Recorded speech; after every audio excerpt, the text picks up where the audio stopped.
Hola, hola. Gracias por estar con nosotros, por sintonizarnos. Daniel Rivera, editor general del Colombiano. ¿Cómo amanece? Lo veo como trasnochado. ¿Estuvo en Shakira o qué? No, está estrenando gafas. Se fue a ver a Shakira anoche. Ya, yo creo que la audiencia sabe cómo me matonean en esta mesa central. Tenemos los 3 temas habituales de la semana, contándoles cositas que sabemos que de pronto no han salido por ahí en medios ni en redes. Pero antes queríamos 2 temitas que fueron esta semana como noticia picantica. Uno, la foto veamos la foto del hospital de segundo nivel en el Plateado Cauca. Oiga, hay que ser... Una tienda de campaña. Uno como presenta eso como un logro, o sea, está muy bien que atiendan a la gente y tal, pero no presentes eso como un logro si fuera el último hospital de última generación. Porque es que uno dice, bueno, si allá no había hospital, pues mejor que haya unas carpas. Obviamente. Sin duda. Pero 2 años y medio después, lo que tiene para mostrar es un hospital en carpas que además se inundó. Pues ahí hay unos videos de cómo se inundó el primer día. Entonces, imagínense las condiciones de salubridad que tiene que tener un hospital. Si está inundado, ¿cómo se va a prestar el servicio de salud?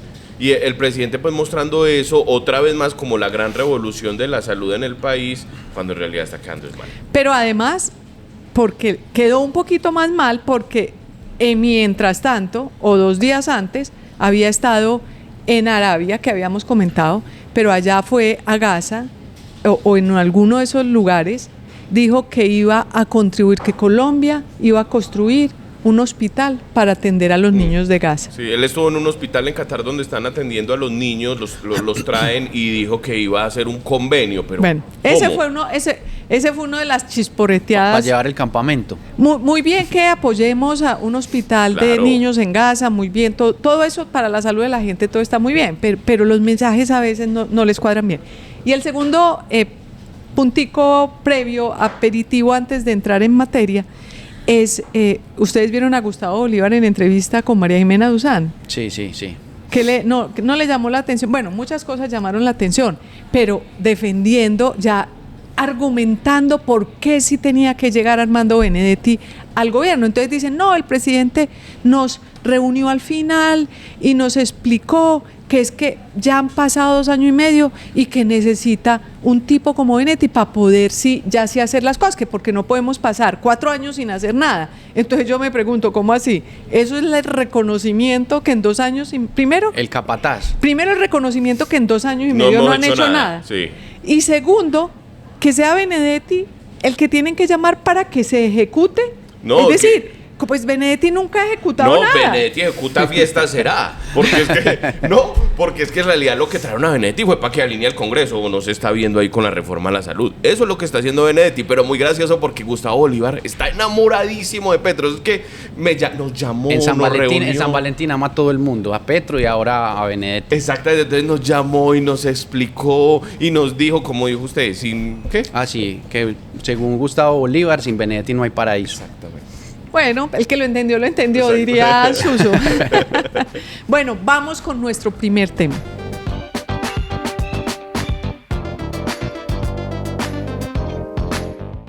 Bueno, nuestro primer tema es que ya nombraron un nuevo ministro de Defensa. Yo creo, Santiago Ángel, nuestro editor político que nos acompaña desde Bogotá. Santi, al fin una buena noticia, digo yo de verdad con todas las letras. Hemos escuchado al general Pedro Sánchez, que ya no es general, que se acaba de retirar, hablar y en realidad le da a uno muchísima tranquilidad. Le parece que llega un gran ser humano y un gran militar a dirigir los destinos del Ministerio de Defensa. Cuéntenos un poco cómo fue toda esa movida esta semana, Santiago.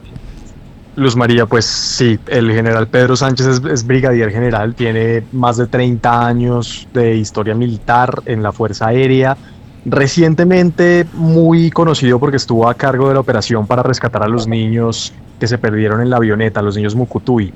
Se hizo muy popular en la serie de Netflix por eso, sí. Sí, porque apareció dando varias entrevistas, exacto. Se ganó la confianza del presidente, de hecho el presidente lo había nombrado hace poco como la cabeza de guardia de casa militar en presidencia. O sea, la y ahora seguridad de la ministro de familia, Defensa. la seguridad de la familia, ¿no? Básicamente. Por momentos pensaría Exactamente. uno que no sabe si de pronto fue Santiago que lo llevó allá, porque es un poco extraño que lleven a un brigadier general. Bueno, son brigadieres generales los que manejan la protección, pero es un poco extraño que lo lleve unos meses antes, porque no duró, para tenerlo cerca, de pronto para conocerlo y evaluarlo antes de presentarlo como ministro. Repuesto inflado, pues. De tomar la decisión. Sí, eso tiene mucho sentido porque exacto, ese era un cargo de mucha confianza porque es el encargado de garantizar toda la logística y la seguridad, la inteligencia y la contrainteligencia del presidente y de la familia presidencial.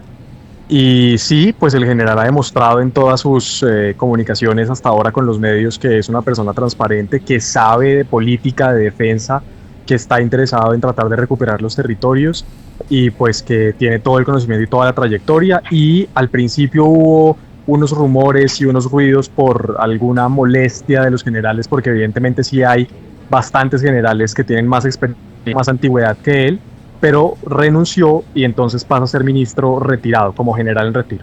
Sí, eso fue fundamental en la semana, porque realmente hay un temor dentro de un sector de la sociedad en Colombia que se estén sacando a muchos generales, es decir, que todo lo que se ha construido, toda la enseñanza acumulada, toda la trayectoria, en la medida en que salen muchos generales y muchos altos oficiales, pues nos estamos quedando con personas aparentemente muy inexpertas. Y entonces jóvenes. ahí llegó la problemática, porque este era un mayor general, encima de él había 29 otros generales, y se implicaría que se tenían que ir si él llegaba a ser ministro de Defensa. Pero entonces él tomó una decisión muy sensata, él renunció porque, claro, como bien dice Luzma, eran 29 generales con mayor experiencia, con más soles, con mucha más experiencia dentro de las fuerzas militares. Él renuncia, termina su carrera militar ahí y asume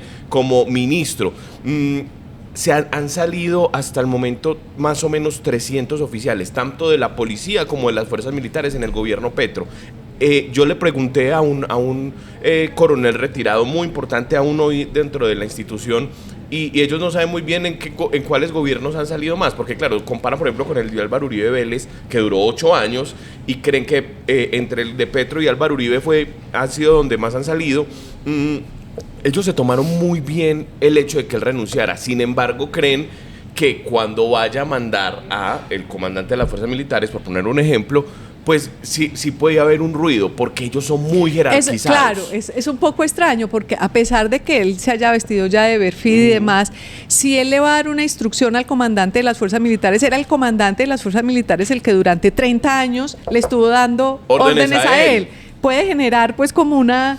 Pero yo lo vi tan sólido, tan aplomado, es que en realidad incluso tuvo, digamos, la inteligencia o la estrategia o la valentía de decir en los micrófonos de la radio, una vez nombrado ministro, que él no era petrista.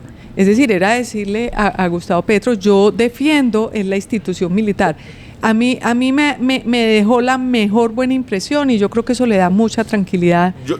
Santi iba a decir algo. Santi, dejemos hablar a María, Santi. sí Sí, dejemos hablar a Santi. Que Daniel es el que no lo deja hablar. Daniel es el que no lo deja hablar. No, que quería decir que otra de esas afirmaciones que hizo en las entrevistas con los medios que llamó mucho la atención es que él va a garantizar que en 2026 haya elecciones. Y eso es muy importante, porque el Claro, país la está tranquilidad atravesando... que da es en mayúscula. Oiga, pero a mí me parece, la parte que, esto todo es como nuestra opinión y lo que mucha gente ha visto, pero hay una parte que la gente tal vez no sabe, que es muy interesante. Una historia que hay detrás de todo esto, de por qué se fue Iván Velázquez del ministerio. Claro, porque este es el gran retroceso de Gustavo Petro. Entregar la cabeza a Iván Velázquez o sacar a Iván Velázquez, porque él lo había sostenido a pesar de que realmente Iván Velázquez había sido un desastre como ministro de Defensa. Sí. Pues porque siempre estuvo en el lugar equivocado. La seguridad del país estaba vuelta a nada. Garete, un gran jurista, pero pues como ministro no, de defensa no le daba. Y el Consejo de Ministros dio un reconocimiento de responsabilidad al decir que en el plateado no había pasado nada porque no había articulación institucional. Y vea lo que me cuentan fuentes muy informadas, eso habría que corroborar muchas de estas cosas.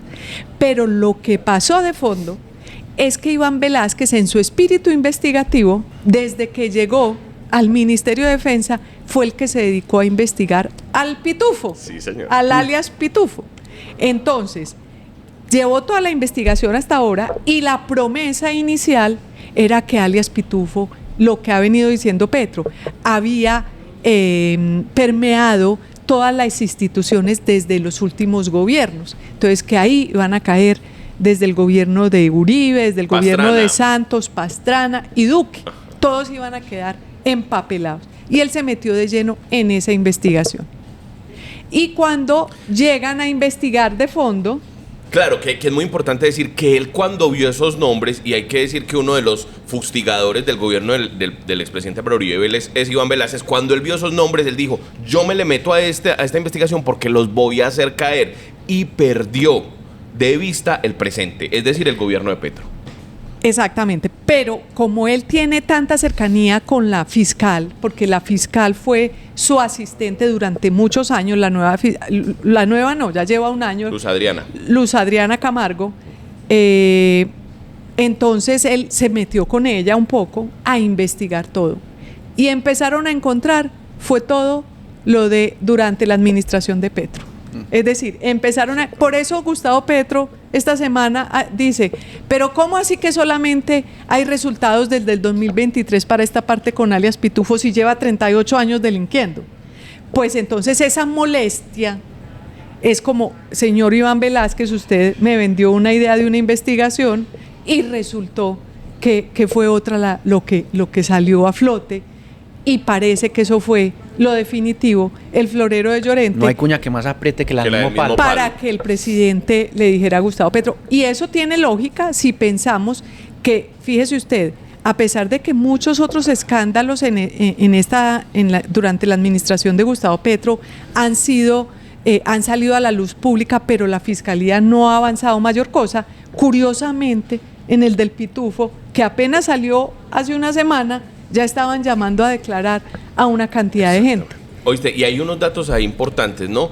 Esa bomba estaba calentándose hace mucho rato, antes de que saliera a los medios de comunicación. Sale Salamanca, ¿no? Pitufo, con lo del Pitufo. Lo de Pitufo. Sí, sale Salamanca sin pena y sin gloria. Salamanca, el director de la policía, el general director de la policía. Exactamente, sale Salamanca, dicen que lo llaman a la casa de Nariño, que ni siquiera el presidente le da la cara, que le entregan una carta y le dicen, presente la renuncia, que usted hasta hoy trabaja en la policía, se va y sales por el caso de Pitufo. Eso es lo que se está diciendo en este momento en la casa de Nariño. Y por otro lado, que los Manosetti y tus fuentes te dijeron que no son 500 millones.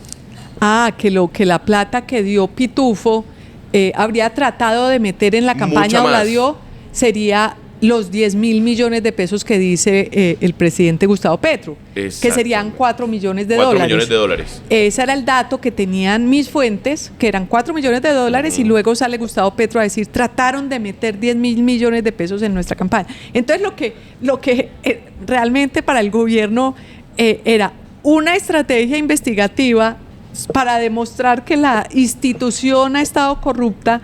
En los últimos 20 años se le devolvió porque solamente las pruebas más dicientes o más evidentes fueron las que salieron del gobierno de Gustavo Petro, que además provocaron el Consejo de Ministros. Eso explicaría cómo se ha movido de raro todo, porque veamos que primero sale en el Consejo de Ministros como una pelea contra Benedetti, y después también Andrés Zárraga, el de Transparencia, filtra unos audios en la radio, como muy sospechoso cómo se empezó a mover el escándalo, pero era como las versiones de pasillo también en la casa de Nariño. Vuelvo a decir, todo eso son versiones, una versión de fuentes que tienen mucho conocimiento, muy cercanas a los hechos, pero todo habrá que comprobar. Sí, Santi.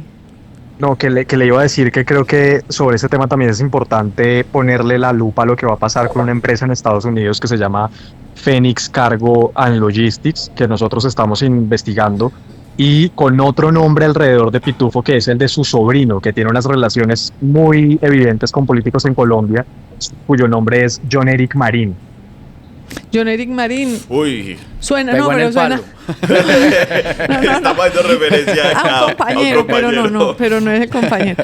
Oiga, pero volviendo al tema de la plata que usted menciona, Daniel, pues lo que pasa es que de fondo, entonces la gente dice, ¿Y será que el Pitufo sí dio esos 4 millones de dólares y quién se quedó en el camino con ellos? ¿Será que Porque acuérdense que aquí en la historia de este país han pasado cosas que a veces los delincuentes dan plata y nunca llegan al que debe llegar, como por ejemplo cuando se decía que los paramilitares habían tratado de poner fiscal y que un abogado muy prestigioso se había quedado con la plata y no se la había dado a los magistrados. Pues a los magistrados los enredaron diciendo que ellos habían recibido una plata, pero no. Entonces ahora también dicen que cuando se habla de 4 millones de dólares, que cuando el presidente habla de 10.000 millones de pesos, que se quedó en el camino, que se habría quedado en el como camino. por la se la puerta dieron de a alguien Alcalá, ¿o y qué? entonces uno no sabe. ¿Se quedó en la aduana o qué? Que no, no sabe como en el uno. Mediterráneo, yo no sé. Que no sabe uno ¿No? si hay un reclamo ahí en lo de Augusto Rodríguez cuando en el Consejo de Ministros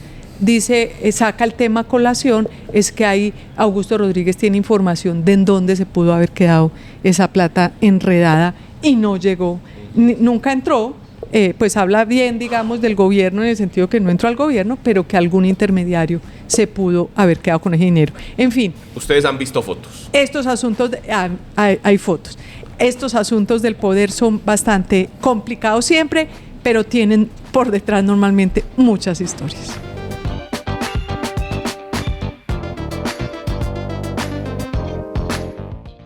Recuerden seguirnos en redes sociales, estamos como Periódico El Colombiano o El Colombiano Videos, también en YouTube, para que sigan Mesa Central, se suscriban, le den like y se enteren de todos los contenidos que hace el equipo de video y la redacción del Colombiano. Magnífico, magnífico, porque acuérdense que vamos por el 1.000.000 de suscriptores. Vamos por 1.000.000 de suscriptores con toda.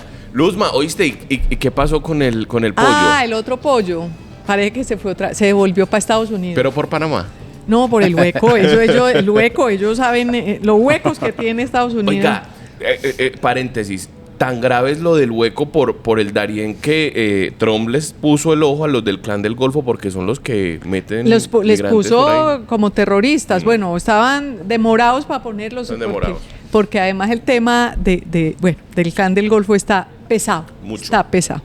Pero bueno, nuestro segundo tema es el tema, es que, bueno, Mr. Taxes, ¿se acuerdan de Mr. Claro, Taxes? obviamente. No defrauda, él no defrauda. Entonces ahora sacó una lista. No, yo nunca había sido, en mis años de periodismo, que no les voy a decir son cuántos, nunca había visto que una persona del mismo gobierno saque la lista que siempre manejan todos los ministros, por ejemplo, los de Relaciones Exteriores manejan la lista de a quién le dan los embajadas, a quién.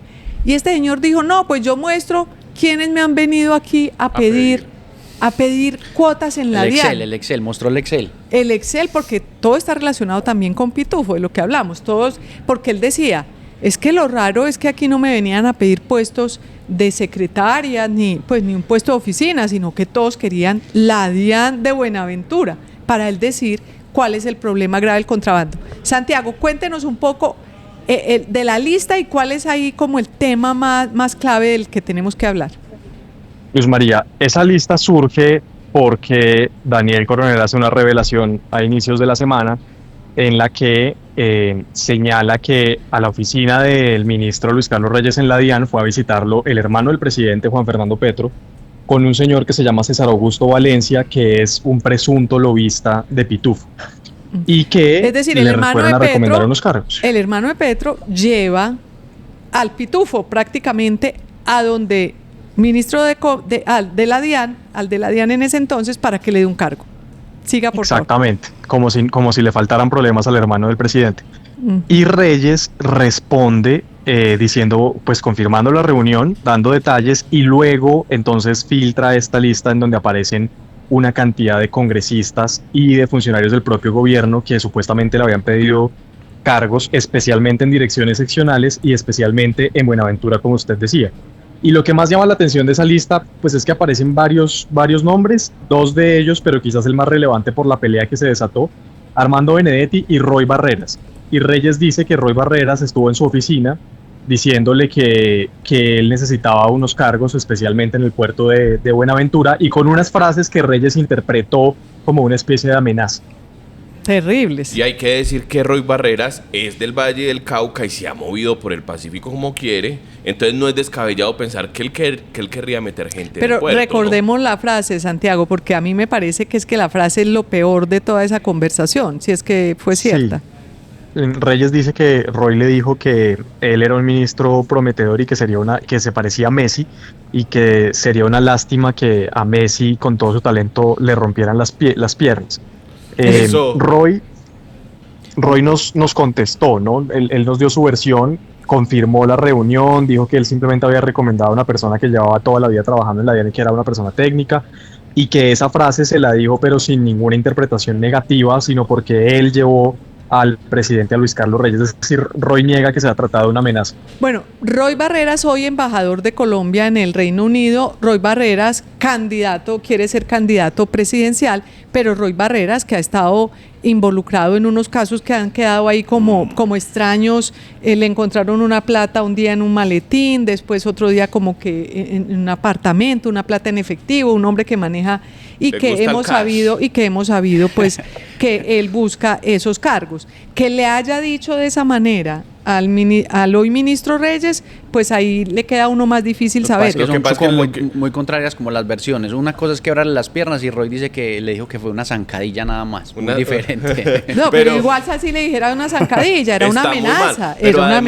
Pero además él en la W creo que fue que dijo, le dice, creo que a Julio, le dice, Julio, usted me conoce, usted me ve, y con esa voz así grandilocuente, usted me ve hablando de poeta, así, de Julio. Poeta, voz de poeta. Eso iba a decir yo, el poeta Roy Barreras, como si alguien no pudiera escribir poemas malos como esos y también ser un granuja, se puede decir. Porque es que prácticamente es un lenguaje de mafiosos. Y no sería tampoco del todo descabellado, porque ¿para qué se iba a inventar este ministro Reyes esa teoría sobre alguien que está en el gobierno, que no tendría por qué, a no ser que pues llegamos a un grado de absurdo todo, que queda muy raro que él se inventara esa expresión, Santi? Oíste, pero ¿qué será lo que está buscando Reyes? Eso es lo que más me causa intriga, porque es que Santiago reveló que él era uno de los que iba a salir del gobierno y él tira esa lista.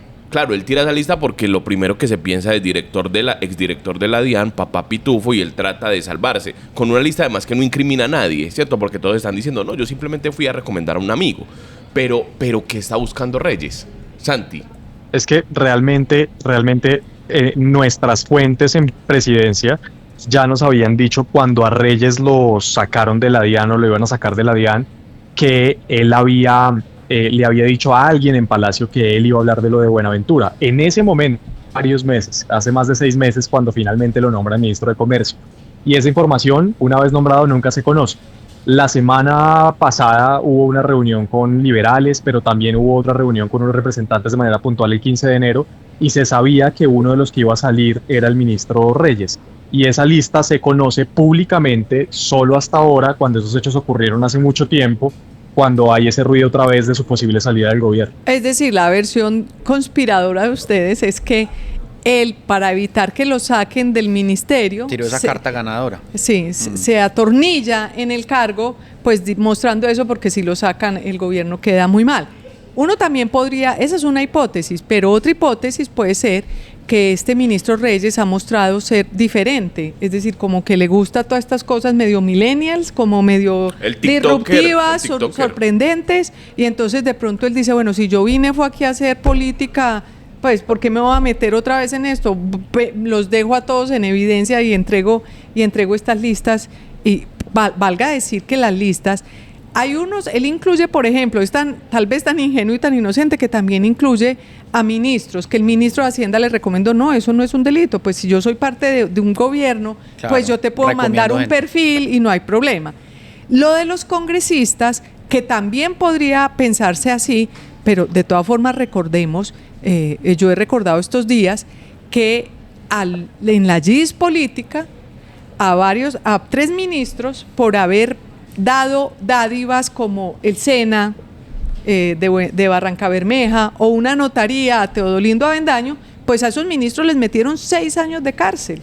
Claro, porque estaba ligado Entonces al no es que no sea, exacto, clientelismo, porque era sí. para cambiar. Clientelismo. ¿Y para qué les dan a estos congresistas cuotas? Sí, Pues pero esas cuotas se exacto. las dieron para cuando estaban al principio del periodo, esto era más o menos 2022-2023, que estaban aprobando leyes como la reforma tributaria. El dato es que 20 de los 32 pertenecían a las comisiones terceras y cuartas, que era donde estaban Exactamente. discutiendo temas fiscales. Y no solamente la reforma tributaria, sino que esto es realmente muy parecido a lo de la Comisión de Crédito Público de la UNGRD, porque también en ese momento se estaba debatiendo una reforma al estatuto de la DIAN en el Congreso. Ujú.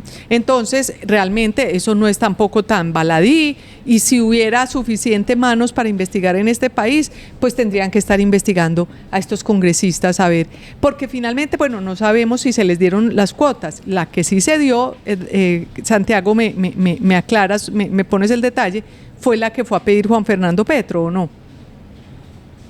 Juan Fernando Petro le pide un cargo para la dirección justamente seccional de Buenaventura con César Augusto Valencia, y lo que dice Reyes es que él no podía nombrar a esa persona porque Carlos Ramón González ya le había dado el nombre de a quién debía nombrar. Y esa es una funcionaria del Meta que en efecto hoy está nombrada en ese cargo. Es decir, pues la versión de Reyes es que él le dice que no a Juan Fernando Petro y el supuesto lobista de Pitufo porque Carlos Ramón González ya le había dado una orden. Sí, aunque finalmente sí es nombrado porque la señora, creo que era Viviana o algún nombre, la que puso Carlos Ramón González, pero ella nombró de segundo a John Freddy Restrepo Toro. que era el que habían ido a recomendar Juan Fernando Petro con este señor que supuestamente estaba ligado al Pitufo. Que era el mensajero del Pitufo, supuestamente. Exacto, entonces ahora se vuelve a cerrar el círculo. Realmente el Pitufo, todo el escándalo del Pitufo termina viniéndosele encima al gobierno de Gustavo Petro, cuando inicialmente la idea era que salpicara era a los otros gobiernos. Y le llega vía el hermano otra vez. El hermano Otra vez estuvo Juan en las Fernando cárceles, Petro. estuvo con Douglas y ahora pasando por la DIAN. Es increíble, el tema de Juan Fernando Petro y Nicolás Petro, nunca en el país habíamos tenido una situación tan complicada de corrupción alrededor de la familia presidencial.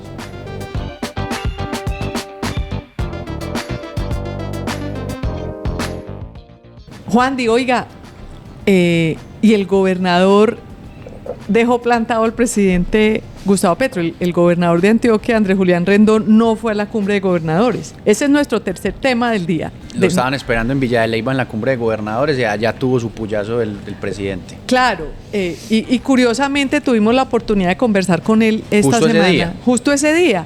Y nos explicó pues que no podía ir, que porque en Yondó había un problema de orden público, aunque uno no sabe si de verdad si el problema de orden público, pues el problema de orden público siempre hay. No sabe uno si de verdad era que el gobernador no quería ir, pero se perdió porque allá le echaron muchas pullas al... Allá lo recordaron mucho. Lo recordó el presidente, es como si pasando lista dentro del presidente. Rendón Andrés Julián no llegó, entonces ahí mismo le mandó el sablazo de que...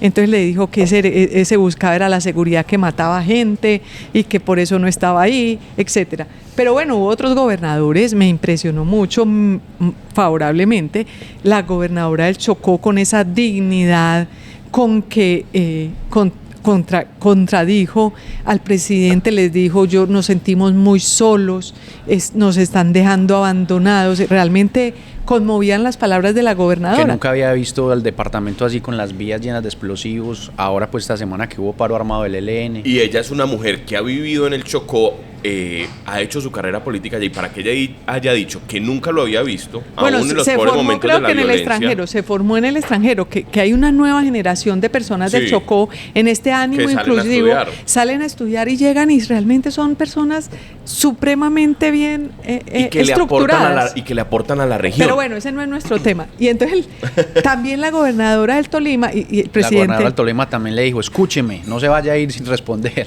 Sí.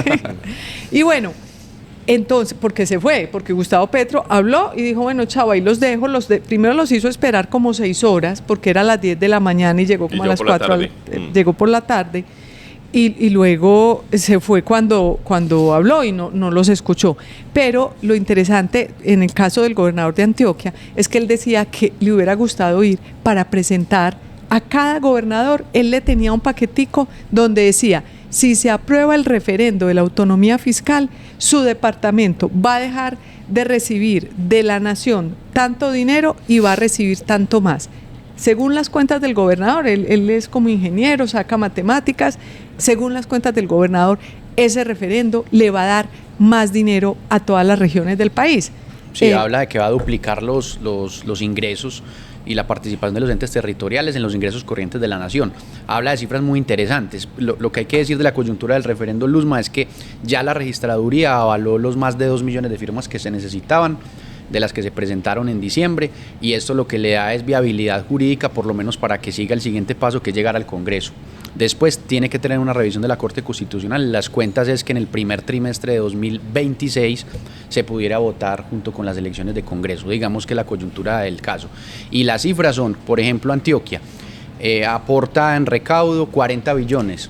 Es que ese dato es impresionante. Antioquia recoge por impuestos que recoge la nación, se recogen en Antioquia 40 billones de pesos. ¿Y cuánto le devuelven? Son 6 billones nada más. 6 billones. Es decir, la nación se queda con 34 billones de los impuestos que se producen en este departamento. Y entonces el gobernador dice en las cifras de Antioquia que llegaría, después del referendo si se aprueba, 11 billones.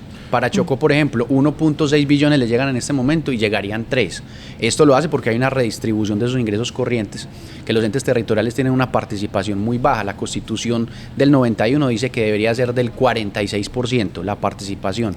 Es decir, que les llegue 46% de los ingresos corrientes, de los ingresos corrientes de la nación, les llegue casi la mitad a los departamentos, y no está pasando. No, pues 23%. 23% menos de una cuarta parte. Pero entonces, ¿por qué está pasando eso?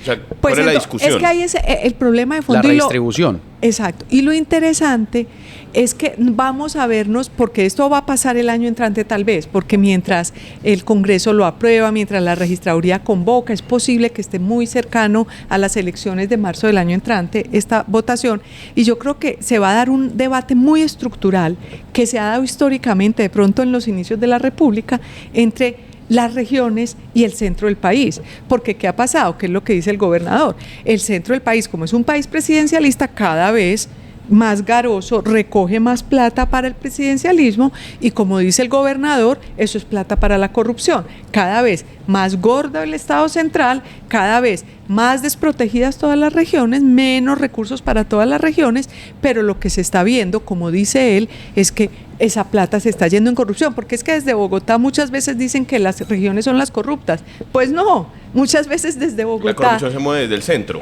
Se articula desde allá. Pero me imagino que también esto le daría nuevas dientes a Contraloría y Procuraduría, porque hay departamentos a los que habría que vigilar más, ¿no? Pues lo que pasa es que la teoría, y de pronto, es que si aquí en Medellín hay más plata, pues los colombianos... Hay más control, Exactamente, claro, los ciudadanos tienen la capacidad de hacer un control más directo de esos recursos. Puede que al principio sea un poco traumático, pero la teoría política indicaría que si yo tengo más facilidades para hacer control de los recursos, pues más cercanía, pues más controlado. Es que es desproporcionado cómo creció el nivel central, o sea, de 85, de cada 100 pesos que se recaudan, 85 se quedan en el gobierno central. O sea, es desproporcionado el crecimiento que tiene el gobierno central en Bogotá y lo desamparada que quedan las regiones porque no tienen más tributos a los que acudir, sobre todo los entes territoriales de gobernación, que apelan a las rentas y al impuesto vehicular nada más. ¿Y el gobernador con quién ha encontrado eco? Con Cristo, ¿no? Tuvo eco y él de tiene, eso. y hay gobernadores que les va a interesar.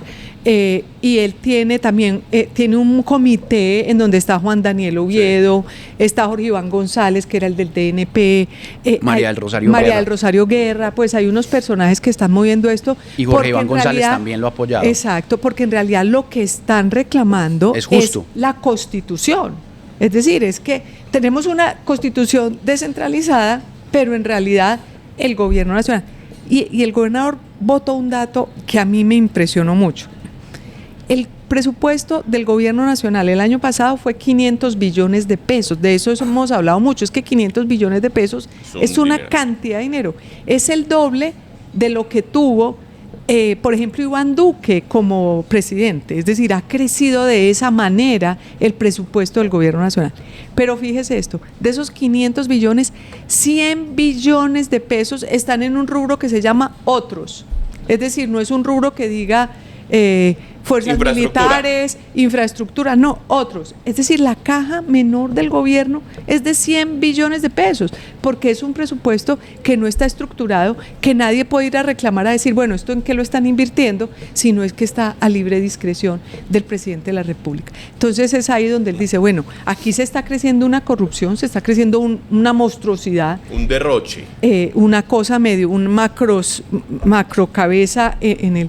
Y entonces hay que ver si se recompone. Hay otro punto del debate, Luzma, y es que siempre ponen a La Guajira, a Guainía y al Chocó con que van a quedar muy despoblados. Ese es el argumento, de los ministros de Hacienda. Y de Petro en la cumbre de gobernadores también lo dijo, que los departamentos más ricos iban a quedar con más plata. Pero del otro lado también hay un argumento que me parece que es clave, y es qué ha pasado en estos 34 años de constitución con esta distribución de recursos en Guainía, en Chocó y en La Guajira. Exactamente. Absolutamente nada. Realmente. Pues, y el gobernador dice que se duplican los ingresos del Chocó. Claro, porque Bogotá dejaría de recibir...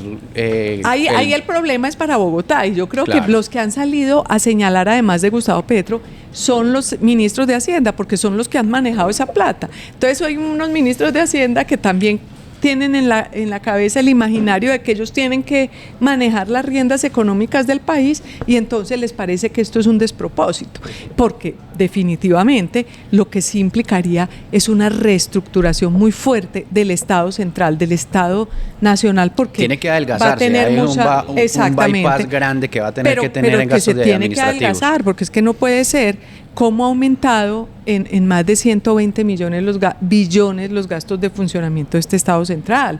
Es decir, llega un momento en que esto hay que hacer un corte de cuentas y transformar. A mí me parece que es una iniciativa muy interesante, ojalá las regiones la apoyen, porque es que esa mentalidad de que a estos antiguos territorios nacionales y a los más olvidados hay que sostenerlos, que probablemente sí debe haber un espíritu solidario, y la reforma, el referendo incluye ese espíritu solidario, porque se haría un fondo especial para que les llegue a esos departamentos más, y por eso las cuentas del gobernador dan que les llegaría más. De todas maneras, lo que hemos visto con esta centralización tan agudizada es que estos departamentos les ha ido peor. Es decir, yo creo que hay que ensayar esta descentralización Además, más. porque no ha promovido la competencia. Otra cosa que sería interesante con el referendo es que va a promover la competencia sana entre los departamentos para atraer la empresa privada y generar más recursos, porque eso es lo que va a recaudar cada departamento.